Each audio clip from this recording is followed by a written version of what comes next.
এবং তোমার খাওয়া দাওয়া এবং রুম ভাড়া সব তোমার। রুম ভাড়া কত? রুম ভাড়া 5,000 টাকা। তো এখানে কোনো ঢপ দেওয়া হয় না, না আমরা ঢপ দিচ্ছি বা কাউকে ভুল বোঝাচ্ছি, কি বলো শোনো, তাই তো নাকি? যেটা সত্যি সেটাই আর কি, কোনো ইয়ে না। আর সোনু দেখেছো, তবু আরেকবার বলছি, শোনো তোমার রুম ভাড়া কত নিচ্ছে? 6,500। সোনুর রুম ভাড়া 6,500। ও রুমটা আমিও ঠিক করে দিয়েছিলাম আর কি, ও আমাকে 2,000 টাকা দিয়েছিল, কারণ যার যেমন সময় দেবো সেরকম একটা ব্যাপার। ওই দেখো শঙ্করদা বলছে মিষ্টি কথা বলো না, লোক ফেঁসে যাবে। কিন্তু শঙ্করদার এর কি মারছে, আমরা কাউকে ঠকাই না বা কাউকে এ করি না, সেটা সোনু ভালোভাবে জানে। যদি ভালো ব্যবহার না করতাম তাহলে সোনু এখানে আসতো? সোনু রুম এখান থেকে আধা ঘন্টা দূরে, তবু সোনু আমাদের সঙ্গে আসে দেখা করতে, কথা বলে। কোনটা কোনটা?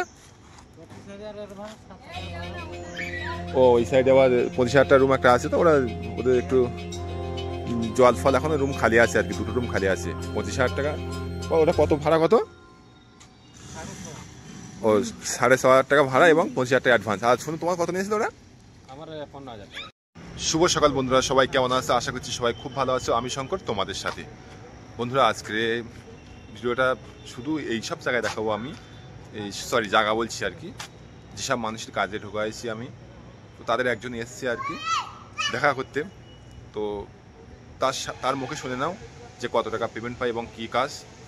কোনো ঢপ দেওয়া হয় না, যেটা সত্যি সেটাই আর কি।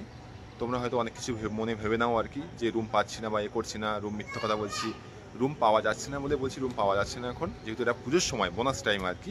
তো বেশি কথা বলবো না, ভিডিওটা আজকে শর্ট। বন্ধুরা যেমনটা আমি বলে থাকি যে কাজের দিয়ে আসা দায়িত্ব আমার, এবং জয়েনিং হয়ে গেছে এক দাদাভাইয়ের। তো কত কি পেমেন্ট দিচ্ছে সব কিছু দাদাভাইয়ের কাছ থেকে জানবো। তো চলো জানা যাক দাদাভাইয়ের পেমেন্ট কত দিচ্ছে। আর ওখানে সবাই আছে, নিয়ে আসা দায়িত্ব এবং কাজে নিয়ে যাওয়ার দায়িত্ব, তার জন্য 1500 টাকা, 1,000 টাকা, 1,000 টাকা থেকে 1500 টাকা আমার দিতে হবে। তো চলো কী কাজ করছে এবং কত টাকা পেমেন্ট সব কিছু তোমাদের সামনে। এখন সকালবেলা, এটা আমাদের ছোট্ট করে বাঙালিপাড়া, আমাদের বাঙালিপাড়া আর কি, নাম করা না, তবে বোমচন্দ্রা বাঙালিপাড়া। আর দাদা, দাদা তুমি কি কাজ করছো এখন? তোমাকে জিজ্ঞাসা করছি, তুমি এইদিকে তাকাও। এখন কোথায় কাজ করছো বলো দেখি। জায়গাটার নাম যায় না, তো জায়গাটা হলো কণিকানগরে কাজ। কণিকানগর তো ওটা আমাদের ওইদিকে, তো কণিকানগর। হ্যাঁ, ও এসি কোম্পানি, তাই তো? কি কাজ করা হয় বলো দেখি। গাড়ির বিয়ারিং, গাড়ির বিয়ারিং এরকম ধরনের কাজ করে, যেহেতু কোম্পানিতে দিয়ে এসেছি, কিন্তু কোম্পানি কি কাজ আমি জানি না। তো সেই পেমেন্ট কত দিচ্ছে এখন? 18,000 টাকা দিচ্ছে। ক ঘন্টায়? 12 ঘন্টায় 18,000 টাকা দিচ্ছে। আর ওটি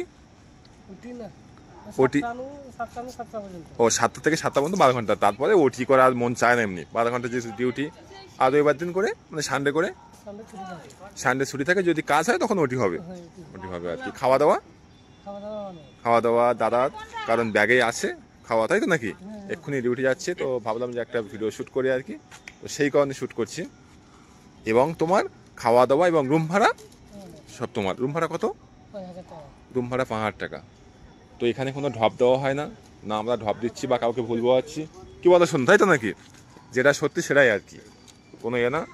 আর সোনু দেখেছো, তবু আরেকবার বলছি, শোনো তোমার রুম ভাড়া কত নিচ্ছে? 6,500। সোনুর রুম ভাড়া 6,500। ও রুমটা আমিও ঠিক করে দিয়েছিলাম আর কি, ও আমাকে 2,000 টাকা দিয়েছিল, কারণ যার যেমন সময় দেবো সেরকম একটা ব্যাপার। ওই দেখো শঙ্করদা বলছে মিষ্টি কথা বলো না, লোক ফেঁসে যাবে। কিন্তু শঙ্করদার এর কি মারছে, আমরা কাউকে ঠকাই না বা কাউকে এ করি না, সেটা সোনু ভালোভাবে জানে। যদি ভালো ব্যবহার না করতাম তাহলে সোনু এখানে আসতো? সোনু রুম এখান থেকে আধা ঘন্টা দূরে, তবু সোনু আমাদের সঙ্গে আসে দেখা করতে, কথা বলে। কোনটা কোনটা? ও ওই সাইডে আবার 25,000 রুম একটা আছে, তো ওরা ওদের একটু জল ফল, এখনো রুম খালি আছে আর কি, দুটো রুম খালি আছে। 25,000 টাকা। ওটা কত ভাড়া কত? ও 6,500 টাকা ভাড়া এবং 25,000 টাকা অ্যাডভান্স। আর শুনুন তোমার কত নিয়েছিল ওরা? আমার 15,000 টাকা। সোনু নিয়েছিল 15,000 টাকা অ্যাডভান্স এবং 6,500 টাকা ভাড়া আর কি। জল 2 টাইম দেবে। তো এখন রুম পাওয়া খুব মুশকিল, যেটা আমি তোমাদের বলে থাকি আর কি, কোনো মিথ্যা কথা না, সব সময় অন ক্যামেরা আর কি। যেমনটা তোমাদের বলবো, তোমরা আসলে যেমনটা হবে এবং ভিডিওর মাধ্যমে যেমনটা শোনো সেরকমই আর কি। এখানে কোনো ঢপ না। আর যদি বলতে পারো, তোমাদের মনে প্রশ্ন আসতে পারে যে কম বাজেটের রুম কেমন, তা কম বাজেটের রুম এইরকম ধরনের হয়, যেগুলো তোমরা দেখতে পাচ্ছ এই যে গাছতলায় আছে, এবং যেটা আমরা থাকি আর কি এই সাইডটা, এবং ওনারা এই সাইডে থাকে, এগুলো হলো কম বাজেটের রুম, যেটা হলো 5,000 টাকা অ্যাডভান্স এবং 4,000 টাকা করে ভাড়া। কিন্তু রুমের কন্ডিশন খুব খারাপ, কারণ এলভেস্টার থেকে জল পড়ে। বর্ষা হোক আর না হোক তোমার এলভেস্টার থেকে জল পড়বে, এ হচ্ছে বিষয়। তবে সব রুম না, অনেক রুম এরকম হয়। আর দাদা এখন কাজ যাচ্ছে যেহেতু,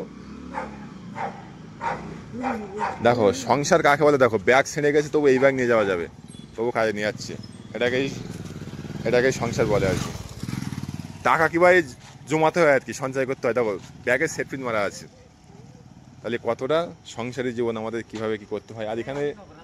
আর এখানে রুম বানানো হচ্ছে, এই কিরে জয় এই দেখ, আর এখানে রুম ভাঙে রুম বানাবে আর কি, সময় লাগবে আর কি।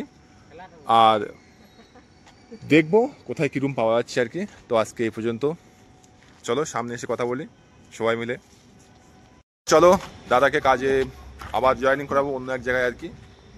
তো সেখানে যাচ্ছি আমরা এখন বর্তমান।